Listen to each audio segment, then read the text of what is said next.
Hindi ko alam kung ganito lahat ng experience sa mga airport sa Amerika pag magta-transit ka. Nakakapagod din yung tatlong eroplanong sasakyan tapos dalawang stopover. Lesson learned.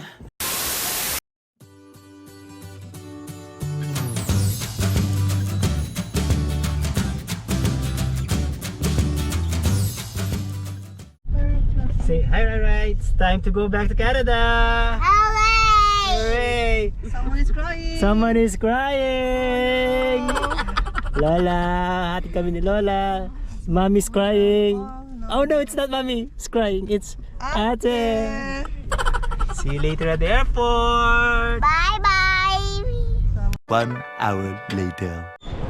So, kailangan na namin bumalik sa Canada, guys. Wait, Daddy. Sila Mami. Mama, hungry. Gutom na. So, may ng konti, mag-check-in na kami. Ito yung Clark, mga guys. Yung Clark area. Clark International Airfield. Ano kami buba last time? What? Don't try and jump that. I will not. You're gonna drop it, guys. You're crying. She is crying because we're leaving. Umiiyak na. Pati yung lolo, umiiyak sa likod. Kaya, Maganda talaga. kasi dalasan niyo uwi. Oo nga eh. Masyado kasing madala. Next month, okay? Sige, next month ka mo.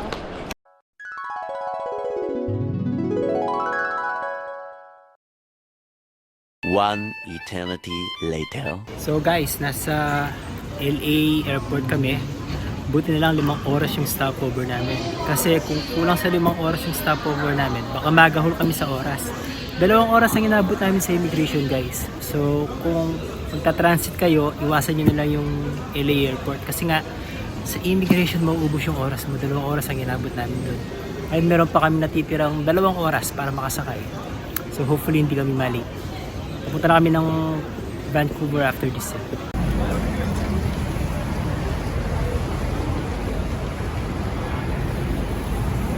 Alay lakad! Naglalakad kami sa labas ng airport ng LA. Hinahanap namin Terminal 2.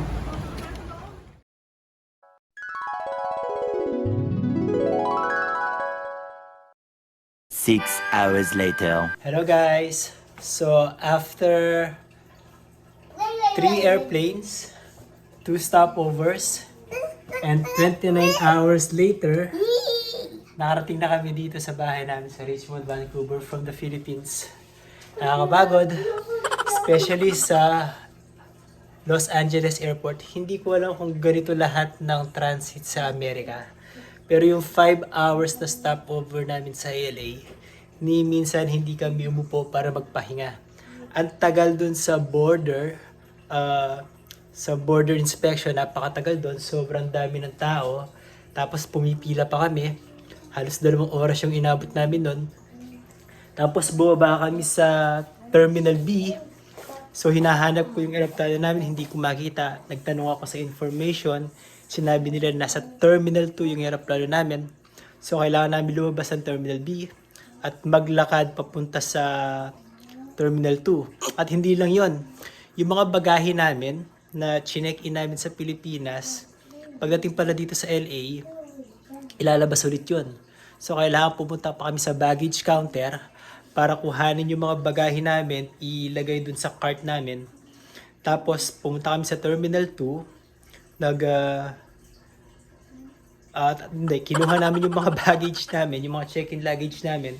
Tapos, inano ulit namin, i-check-in namin sila. So, napaka-weird. Pagdating sa LA, kinuha namin yung mga baggage namin na check-in namin sa Manila.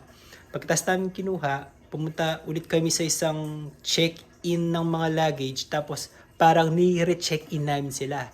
After that, from Terminal B, naglakad kami papuntang Terminal 2. Tapos, doon kami check-in ng mga ticket namin. Tapos dumaan na naman ulit kami sa another immigration screening. So bali 2 screening ang dinaanan namin, 2 immigration screening. Isa paglaan namin sa US, kung saan chinek kung ano yung gagawin namin, which is sinabi namin in transit kami. Tapos isa, bago kami sumakay ng eroplano papuntang Canada. So, chinek yung mga passport namin. Tapos napakalayo pa nung gate namin. So, pagpunta namin doon, naubos na yung halos 4 na oras namin. Boarding na, hindi na kami umupo para magpahinga. Dire-diretso na kami sa eroplano. Nakakapagod guys. Hindi ko lang kung ganito lahat ng experience sa mga airport sa Amerika pag magta-transit ka. Pero kung sa LA airport lang to, sa LAX, sa LAX, mas maganda umiwas na lang kayo doon guys. Napagod kami ron. And nakakapagod din yung tatlong aeroplanong sasakyan, tapos 2 stopover. Lesson learned. Kasi doon lang sa 2 stopover namin, more than 10 hours ang inabot namin. 5 hours, plus yung travel time pa. So pagdating namin dito sa airport, gutom na gutom kami. Hindi muna kami nag-check out. Hindi muna kami lumabas ng airport. Kubayad muna kami. At ngayon, since umaga pa sa Pilipinas, so may jet lag kami, hindi kami makatulog. Ang oras is 2:00 na madaling araw. So magpapakapuyat na lang siguro kami, magpapakapagod kami bukas para pagdating ng hapon, makatulog kami at mag-adjust na ulit yung katawan namin para maiwasan namin itong jet lag. And sa mga susunod na araw, kukwento ko kung yung mga naging experience namin sa Pilipinas guys ha. Hopefully may share ko sa inyo kung ano yung mga nagbago, kung ano yung mga hindi namin inaasahan, at kung ano yung mga hindi na kami sanay. So there you go guys. Thank you for watching this video. Although hindi masyadong marami yung mga kinuhanan ko ng footage kasi halos parehas lang naman yung mga dinaanan naming airport from Vancouver to Pilipinas and from Pilipinas to Vancouver. Ang naiba lang is nung pauwi kami sa Seattle kami dumaan and nung pabalik kami sa Los Angeles kami dumaan. And yun lang guys. I hope kahit paano medyo may natutunan kayo pagdating sa transiting. I hope kahit paano may natutunan kayo pagdating sa pag-stopover lalong-lalo na sa Amerika.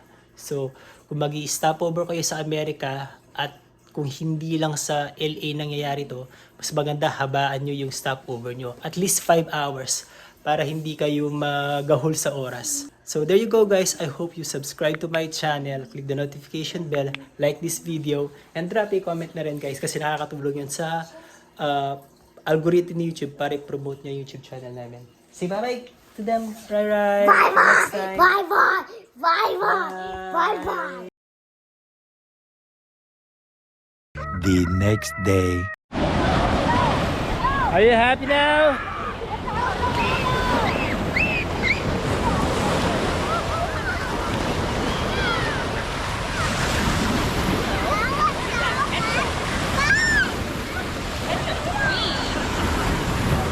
Hi, Mommy.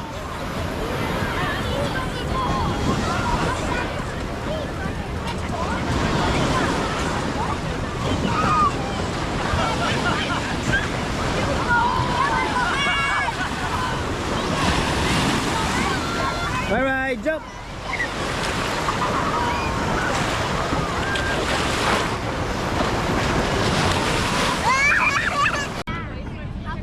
First day, pagdating namin sa Vancouver. Beach kami para mapagod kami at mamayang gabi makatulog kami ng maayos. At hindi nakapag-beach sa Pinas. At dahil nagburakay kami, pero hindi namin na-enjoy, kaya dito namin tinutuloy. Right, Mami? Yes. Yan yung mga video. Say hi, guys! Oh no, I'm banging my foot. Oh. Nasa third beach kami. Ang ganda ng sky, guys. Ito ko dito. Okay, bury me. Ganda ng ulat.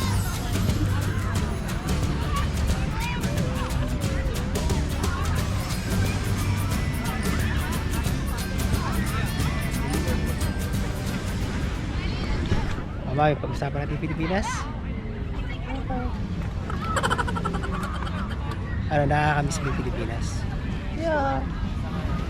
Hindi, pag-usapan natin yung mga pagdating natin doon. Yung after 8 years tayong hindi umuwi. Ano yung masabi mo sa Pilipinas? Maliligaw na ako. Kasi sobrang dami nagbago. Wala na ako halos makakilala. I mean, yung lugar, ibang-iba na talaga. As in, ibang-iba na. How about yung pollution, man? Oh my God. It's so bad. Parang grabe, ano? Kahit nasa province ka, Okay. mausap pa rin. Yung chips mo. Give me one Chips Ahoy, please. Yeah, for sure. What? Chips ako. Give me one Come Chips here. Come Ahoy. here. Okay, mommy will give you. Come here. She wants you to feel it. Can you put it on my mouth? Yeah. No, no. Ah! Yeah, enjoy muna kami.